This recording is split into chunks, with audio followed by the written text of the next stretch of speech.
খুব আনন্দ পাইছোঁ আৰু মই প্ৰথমে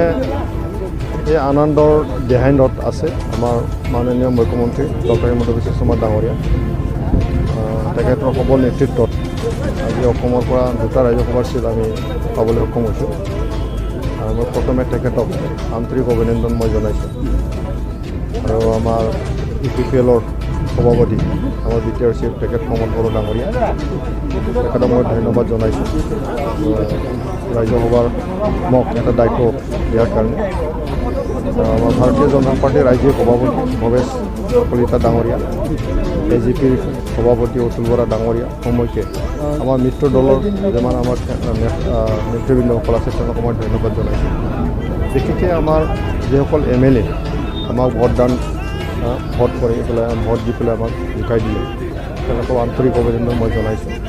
মই আশা কৰিম অনাগত দিনত অসমৰ স্বাৰ্থত নিশ্চয় আমি কাম কৰিব পাৰিম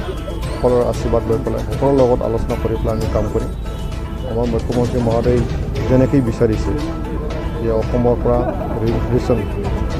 ৰাজ্যসভাত প্ৰয়োজন আছে গতিকে এই কথাখিনি লক্ষ্য ৰাখি পেলাই কাম কৰাৰ কাৰণে মই যত্ন কৰিম এটা ডাঙৰ এটা সাফল্য হয় আজি যি দেখিছোঁ যোৱাকালি যিটো ৰাজ্যসভাৰ নিৰ্বাচন হৈ গ'ল ইয়াত মানে ৰণবীৰা নাৰ্জাৰী যেতিয়া আহিছে আৰু যি মানে UPPLৰ যি এটা শক্তি এই শক্তিটো অকল কোকৰাঝাৰত সীমিত হৈ থকা নাই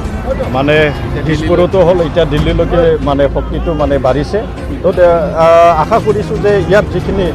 উদ্দেশ্য লৈ UPPLে মানে চৰকাৰ গঠন কৰিছে এই উদ্দেশ্যটো আমি